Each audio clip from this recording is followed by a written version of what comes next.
A huge thank you to patron CBD at Patreon for suggesting today's video topic. If you want to suggest a topic for next Wednesday's Name Explain video, all you have to do is support Name Explain on Patreon for $1 a month. Find out more by visiting patreon.com/nameexplain, which is linked down below. Anyway, for a seriously long time, planet Earth has been split into two distinct regions, the Western world and the Eastern world. And you know what? This is really dumb. The main reason this is dumb is because our Earth is a sphere, a ball, a globe, a round guy, whatever you want to call it. There's no definitive east or west of our planet. If I'm standing in Germany necking a stein of beer, then Mexico is to my west and Japan is to my east. Yet if I decide to pop to Hawaii and swap my stein for a coconut, then Mexico is to my east and Japan to my west. It's all silly nonsense and I'm bored of it. Yet I'm seemingly the only one because referring to parts of the planet as either the west or the east is incredibly prevalent. Somewhere like Japan will almost always be referred to as an eastern nation, regardless of what cardinal direction it is in comparison to where you are. Then we have the whole debate over what countries are considered part of the eastern or western world respectively. There's no consensus on the boundaries between these two parts of the world, with different people having different ideas. Most sources however agree that the western world is comprised of Europe, the Americas, and weirdly enough Australia and New Zealand, despite the fact that these two nations are pretty much as east as it goes on a traditional world map. Yeah, including these guys as part of the Western world can make the term seem even more dumb. The Eastern world on the other hand is generally considered to be Asia. However, it is also often broken into smaller areas, like the Far East, which refers to nations like China, Japan and Korea, the Middle East, which refers to countries like Iran, Jordan and Saudi Arabia, and the rarely used in the modern day Near East, which refers to countries like Turkey.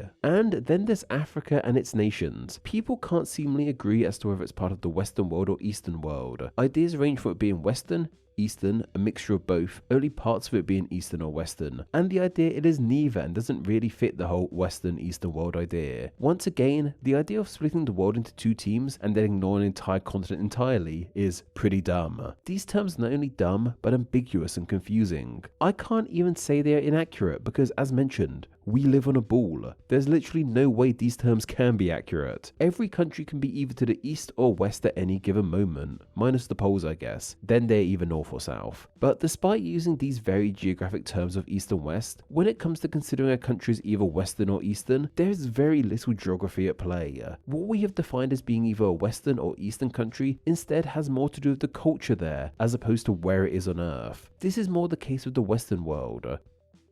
Countries that we call the Western world tend to have a similar culture. These can range from ideals, ways of life, religion, and even political systems. They aren't of course identical however. Someone living in Sweden and someone living in Peru probably have very different life experiences, yet they are both considered citizens of the Western world. I say this is more the case with the Western world because the countries that typically make up the Eastern world aren't nowhere near as unified as a whole. Nations within those aforementioned subsections of the Eastern world, the Far, Middle, and Near East, tend to have more in common with one another than the Eastern world does as a whole. The idea of the Western world tends to be a tad more cohesive than the Eastern world because many argue that all the nations that have cultural links with the concept of the Western world can be traced back to one culture in particular, ancient Greece. Ancient Greece is often seen by many as the birthplace of the Western world, with many of the ideas and cultures of supposed Western countries being traced back to here. Things like modern democracy, for example, are seen as being born in Greece. It's also worth mentioning here, however, that the Greeks didn't make these ideas appear out of thin air. They were heavily inspired by the civilizations of ancient Mesopotamia, with the land Mesopotamia resided in now being seen as part of the Eastern world.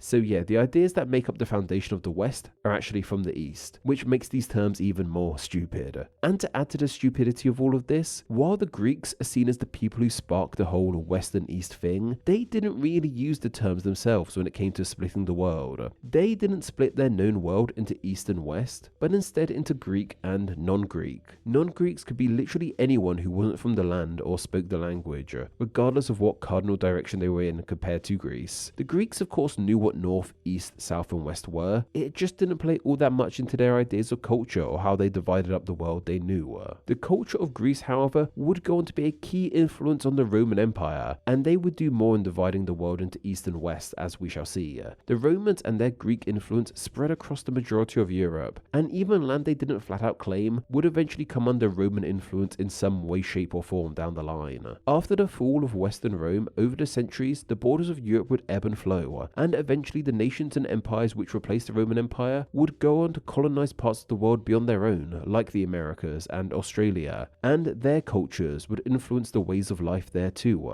It can basically boil down to the idea that the countries we call the Western world are the ones that were heavily influenced and inspired by the Greek and Roman culture, even if it wasn't directly.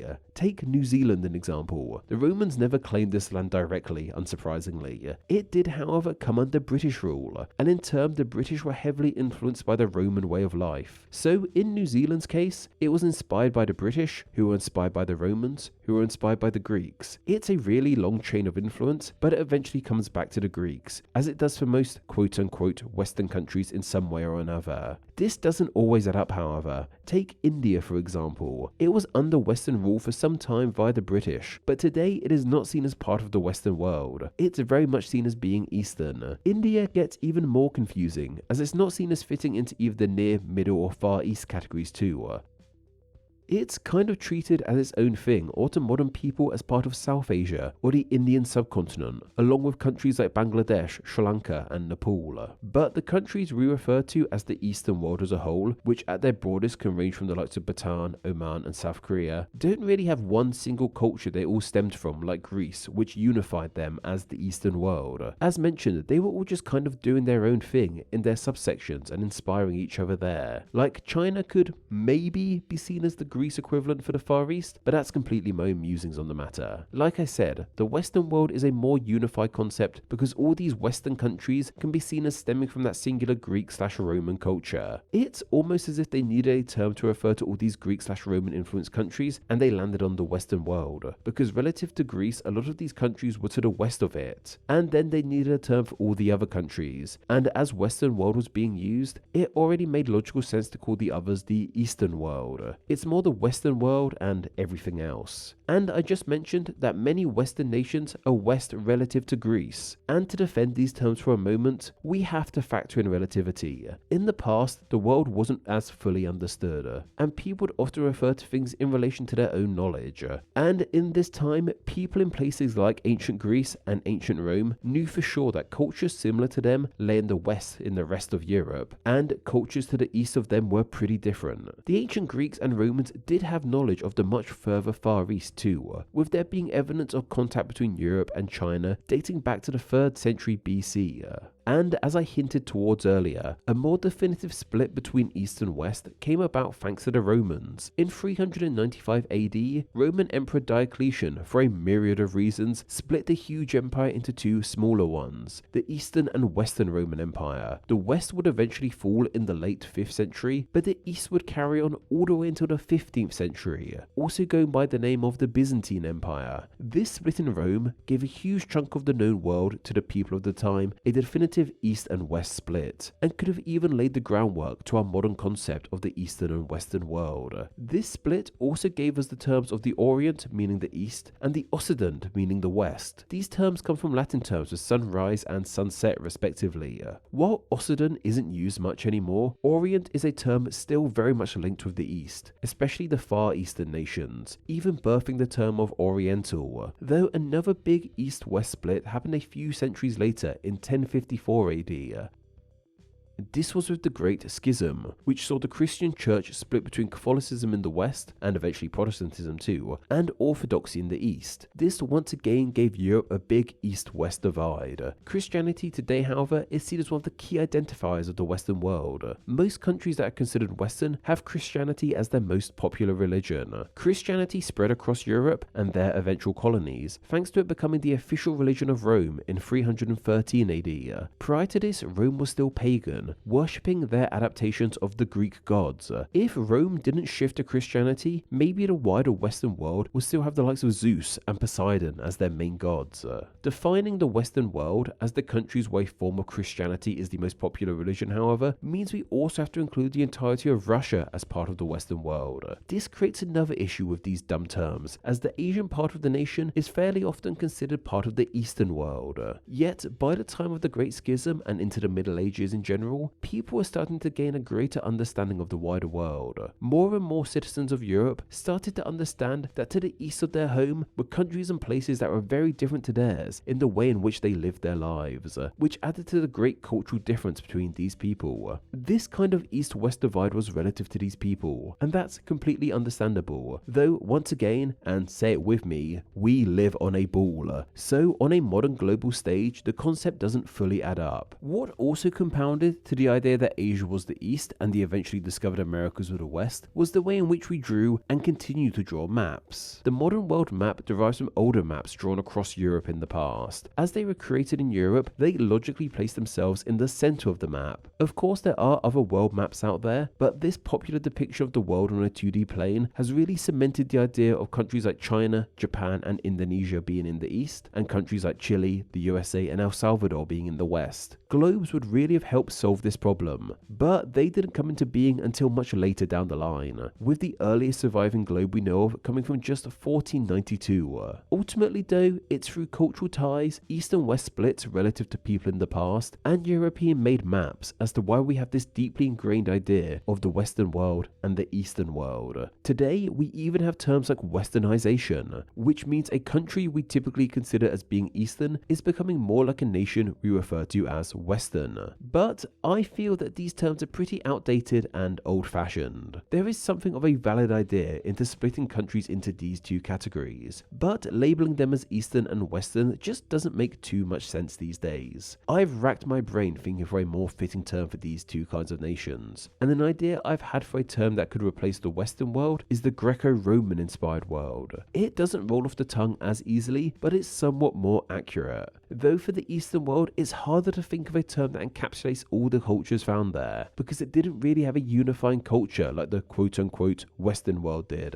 You could just call it the non-Greco-Roman inspired world, but that seems a tad dismissive. Let me know if you can think of one. I keep on going to the Sino-Indo-Arabic inspired world, but even that doesn't really do it justice. And the final thing I have to mention, the idea of the Western world and the Eastern world has nothing to do with the Earth being flat. The ancient Greeks had a pretty solid idea that the Earth was round in like 500 BC. I am very aware this may anger the flat earthers watching this video, so if you're one of them, please feel free to leave an angry comment or 12 so I get some of that sweet engagement. Ultimately though, and for the final time, we live on a ball. So the idea that half of that ball is the West and the other half is the East is just kind of dumb. Name Explain depends on viewers like yourself supporting the channel financially on Patreon, so a huge thank you to everyone who does. Donating just $1 a month helps the channel amazingly and gets you bonuses including ad-free videos, exclusive content, the power to request ideas to be made into actual Name Explain videos, and your name at the end of the video with all these awesome people. Visit patreon.com/NameExplain or click the link down below to find out how you too can support the channel. Thank you. Thanks for reaching the end of the video. Why not watch another and subscribe to keep up to date on all things Name Explain. You can find myself on Instagram where I'm Name Explain YT, and join the Facebook group Friends of Name Explain to talk with myself and other name nerds. All that will be linked down below. Anyway, I hope you enjoyed this video, and once again, thank you all so much.